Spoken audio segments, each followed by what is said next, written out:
Hello friends, सबको जय मसीह की। एक बार फिर से हम स्वागत करते हैं अपने यूट्यूब चैनल सत्य केवल एक में। फ्रेंड्स, मुझे काफ़ी समय हो गया वीडियोस डाले हुए, करीब महीना मेरे अंदर से होने वाला होगा, लेकिन मैं काम के मामले में व्यस्त रहता हूं, इसलिए मुझे समय नहीं मिलता, क्योंकि प्रभु ने सेवकाई दी है। तो जैसा कि मैंने बताया था कि हमारे पास 2 सवाल पूछे गए। एक भाई ने पूछा था कि बाइबल में लिखी हुई कि तू फल नहीं खाना, और परमेश्वर ने कहा कि आदम और हवा को जिस दिन वो तू फल वो खाएगी उसी दिन तू मर जाएगी। तो वो आदम और हवा नहीं मरा उसी दिन, तो बाइबल पूरी तरीके से झूठ है, ऐसा भाई ने कहा। तो आइए, क्या इसका रियलिटी है। मैंने जैसे कहा था कि हम इसके सवाल के जवाब को लेके आएंगे, तो आज हम उसी का सवाल का जवाब आपको देने के लिए चल रहे हैं। तो चलिए हम चलते हैं अपने वीडियोज़ की ओर। तो फ्रेंड्स, सबको एक बार फिर से जय मसीह की। भाई का पहला जो सवाल था कि बाइबल में जो फल परमेश्वर ने आदम और हवा को खाने के लिए मना किया, उस फल का नाम क्या था।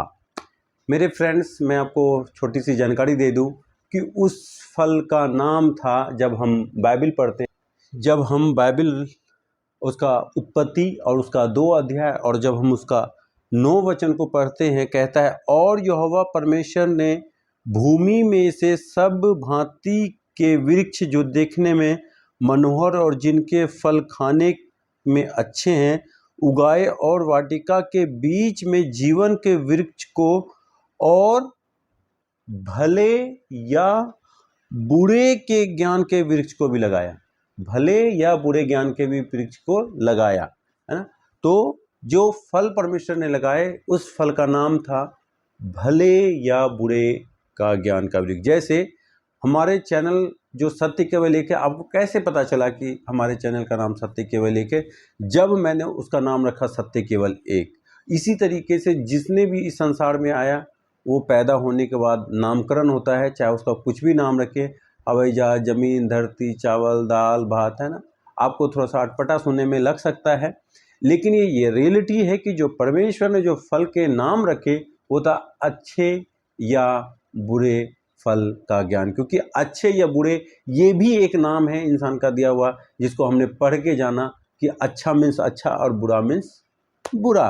तो मैं आशा करता हूँ कि एक सवाल का जवाब आपको मिल गया। अब हम चलते हैं महत्वपूर्ण टॉपिक पे कि परमेश्वर ने आदम को और हवा को कहा कि जिस फल को मैं खाने के लिए मना करूंगा उस फल को तुम नहीं खाना, नहीं तो जिस दिन खाओगे उसी दिन मर जाओगे। मैं प्रमाणिकता के लिए उस वचन को भी हम पढ़ लेते हैं। फ्रेंड्स, जब हम इसी के नीचे पढ़ते हैं उत्पत्ति बाइबल अध्याय उसका 2 अध्याय उसका 17 वचन, जब हम पढ़ते हैं 2 का 17 उत्पत्ति, पर भले या बुरे के ज्ञान का जो वृक्ष है उस फल को तू कभी ना खाना, क्योंकि जिस दिन तू फल को खाएगा उसी दिन अवश्य मर जाएगा। क्या कहता है परमेश्वर कि जिस दिन तू वो फल खाएगा उसी दिन अवश्य ही मर जाएगा। लेकिन मेरे भाई का कहना है कि परमेश्वर ने झूठ बोला, आदम नहीं मरा, इसलिए बाइबल झूठा है, हम बाइबल पर विश्वास नहीं कर सकते। क्या रियलिटी बाइबल ऐसी कहती है? आइए हम बाइबल को देखते हैं। देखिए, परमेश्वर ने जब आदम को आशीष दी, क्या आशीष दी कि जब आदम ने वो फल खाए और जब उसने अच्छे और बुरे का ज्ञान उसे हो गया, जब वो नंगे थे, तब परमेश्वर ने क्या किया, उसको बगीचे से बाहर निकाला और उसको क्या आज्ञा दी, क्या दंड दी, है ना। दंड की आज्ञा आप पढ़ सकते हैं। मैं अगर इतना लंबा करूंगा वीडियो ज़्यादा लंबा हो जाएगा, लोग देखना पसंद नहीं करते। कि परमेश्वर ने उसको क्या क्या दी कि औरत जो है वो बच्चा जनेगी, वो गर्भवती होगी, दर्द के साथ बच्चा जनेगी, है ना। और पत्नी जो है वो जब पति बच्चे जनेगी, पति उसका उस पर प्रभुता करेगा, वो खुश होगा, वो दर्द से तड़पती होगी। आदम को उसने श्राप दिया कि भाई तू जो है ता उम्र जब तक तू जीवित रहेगा तू जो है अपनी कमाई का जो अपना पसीने का उपज खाया करेगा, तेरा जो उपज होगा तू पहने पर। अब सोचिए, जो परमेश्वर कह रहा है आदम को कि तू उसी दिन मर जाएगा, और वही परमेश्वर आदम को कह रहा है कि तेरे साथ तू जब अपनी धरती पर जब तू बढ़ेगा, जब तेरे वंश बढ़ेगा, जब तू बढ़ेगा तो तेरे साथ ये होगा कि तू अपनी पसीने की कमाई खाया करेगा। जब तक तेरा पसीना ना टपके तब तक तो वो भोजन तुझे नहीं मिल सकता। तेरी पत्नी जो है वो गर्भवती होगी, दुख के साथ बच्चे जनेगी, बहुत कुछ लिखा हुआ है। तो क्या परमेश्वर रियलिटी में आदम अगर उस समय नहीं मरा तो बाइबल क्या कहती है? आइए हम एक वचन को पढ़ते हैं, उसके बाद हम समझते हैं कि बाइबल परमेश्वर कहना क्या चाहता है और परमेश्वर का उद्देश्य क्या है। जब हम पढ़ते हैं, हमारे साथ निकालेंगे, जब हम नए नियम की पुस्तक उसका पत्रस, दूसरा पत्रस, और जब हम उसका 3 अध्याय और जब हम उसका 8 वचन को जब पढ़ते हैं, दूसरा पत्रस नए नियम की पुस्तक उसका 3 का 8 जब पढ़ते हैं, वहां पे परमेश्वर कहता है कि हे प्रियो, क्या लिखा हुआ है? हे प्रियो, यह बात तुमसे छिपी ना रहे कि प्रभु के यहाँ एक दिन 1000 दिन के बराबर होता है। कितना? एक दिन 1000 वर्ष के बराबर के दिन के 1000 वर्ष के बराबर है, और 1000 वर्ष एक दिन के बराबर है ना। परमेश्वर के यहाँ एक दिन, क्योंकि आदम को जब बनाया गया वो स्वर्ग था, वो परमेश्वर वहां पे आता जाता था, वो परमेश्वर का समय था। परमेश्वर के लिए बाइबल खुद कहती है, पत्रस उसका 3 अध्याय 8 वचन, कि परमेश्वर के लिए एक दिन 1000 वर्ष के बराबर है, और 1000 वर्ष जो है एक दिन के बराबर है। अब मैं आपको एक और छोटा सा बताना चाहूंगा कि अब हम देखते हैं कि आदम की मृत्यु कब हुई। आइए हमारे साथ वो वचन को पढ़ते हैं। जब हम उत्पत्ति उसका 5 अध्याय और जब हम उसका 4 वचन को जब हम पढ़ते हैं, वहां पे क्या लिखा हुआ है कि सेत के जन्म के पश्चात आदम 800 वर्ष जीवित रहा, और उसके और भी बेटे बेटियां उत्पन्न हुई। इस प्रकार आदम की कुल आयु 930 वर्ष की हुई।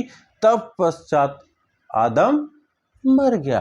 930 वर्ष यानी कि 1000 वर्ष, जो परमेश्वर के लिए एक दिन के बराबर है, परमेश्वर ने उसको पूरा 1000 वर्ष तक जीवित नहीं रहने दिया, 930 वर्ष ही जीवित रहा। यानी कि परमेश्वर के अनुसार वो उसी दिन जो है आदम मर गया, क्योंकि परमेश्वर के राज्य में एक दिन 1000 वर्ष के बराबर है।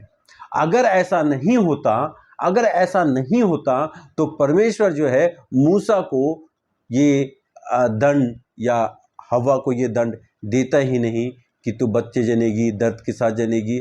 आदम जो है मेहनत करेगा, वो पसीने की कमाई खाएगा, क्योंकि परमेश्वर को पता है कि ये एक दिन जो हम सोचते हैं, ये दिन रात वाली ये एक दिन उस समय नहीं है प्रयोग। क्योंकि अगर आप ये 24 घंटा या ये 1 घंटा ये मनुष्य का बनाया हुआ है, इंसान का बनाया हुआ है। अभी भी कई ऐसी देश हैं जहाँ की रातें नहीं होती। जैसा कि हम जानते हैं कि अभी जो हमारा लैंड रोवर जो हमारे चांद पे उतरा था, वहाँ सूरज जो है पूरे 14 दिन तक उदय रहा, पूरे 14 दिन तक सूरज डूबा ही नहीं। तो परमेश्वर के रहस्य को हम नहीं जान सकते। हम इंसान होने के नाते जो हमारा विवेक, जो हमारा सोच जो हमें कहता है या जो हमें सोचने के लिए मजबूर करता है, हम उस पर आंखें लगाते हैं। लेकिन परमेश्वर की जो बातें हैं वो दुनिया से अलग हटके है। परमेश्वर की बातें हम नहीं समझ सकेंगे। ये जो बाइबल है ये सच है, ये सच के आधार पर लिखा गया है। इसमें एक बातें भी कोई भी झूठी नहीं लिखी गई है जिसको कि आप ठुकरा सको या जिसको कि आप कह सको कि ये गलत है। क्योंकि परमेश्वर ने बोला आदम तू उसी दिन मर जाएगा, तो परमेश्वर आदम जो है पूरा 1000 वर्ष तक जीवित नहीं रह सका। अगर आदम 1030 वर्ष के बाद या 1001 दिन के बाद भी अगर वो मर जाता, तो मैं खुद बाइबल को झूठा करार दे देता, मैं बाइबल को झूठा साबित दे देता। क्योंकि जब ये सवाल पूछा गया मेरे प्रियो, मेरे दिमाग में आया क्या सच में ऐसा है।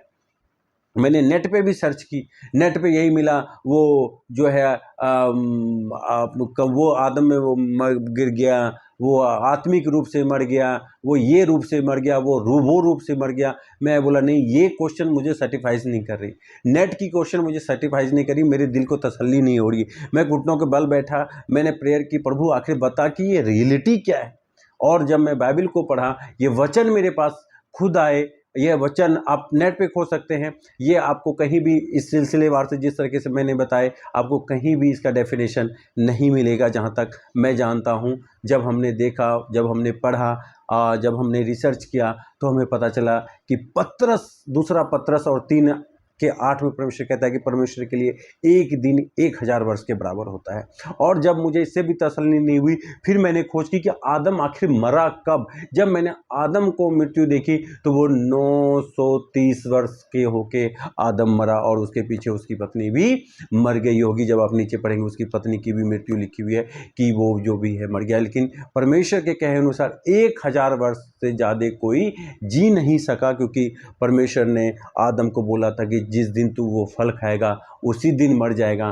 तो मैं ये सोच कि 1000 दिन सोचे, वो 930 वर्ष अगर जीवित रहा, 930 वर्ष मीन्स अगर हम एक अनुमान लगाए तो सुबह से लेकर, मतलब सुबह से लेकर रात को एंड तक है ना, 12 बजे तक, या जैसे 12 बजे तक तो दिन चेंज हो जाती है, लेकिन सुबह से लेकर मतलब शाम को आप सोच सकते हैं कोई 7-8 बजे, 30 और 70 अभी बाकी था ना, हजार वर्ष पूर्णे में 30 अभी बाकी था ठहकाने के समय। और ठीक शाम को ही आदम परमेश्वर के अनुसार मर गया, क्योंकि परमेश्वर ने बोला कि जिस दिन तू वो फल खाएगा उसी दिन तू मर जाएगा। तो आशा करता हूँ कि आपको समझ में आ गया होगा। फिर भी अगर कोई कन्फ्यूज़न है तो हम चाहेंगे कि हम इसको और अच्छी तरीके से एक्सप्लेन करके आपको बताएं, और अच्छी तरीके से आपको समझाएं। जहाँ तक मेरे समझ में आ रहा है कि आप लोगों को समझ में आ गया होगा कि जो परमेश्वर ने फल बनाए थे उसका नाम था अच्छे और बुरे ज्ञान का वृक्ष। और आदम जो है परमेश्वर के अनुसार उसी दिन मर गया जिस दिन वो फल खाया। आशा करता हूँ आपको समझ में आ गया होगा। फिर भी अगर कोई सवाल है, जवाब है, मेरे कमेंट को करें। और मैं देखता हूं कि बहुत कम लाइक, सवाल जवाब आते हैं। प्लीज़ मेरे कमेंट चैनल को लाइक करें, सब्सक्राइब करें और आगे तक बढ़ाएं। ये सिर्फ और सिर्फ आपकी जानकारी के लिए है। तो सबको जय मसीह की, धन्यवाद।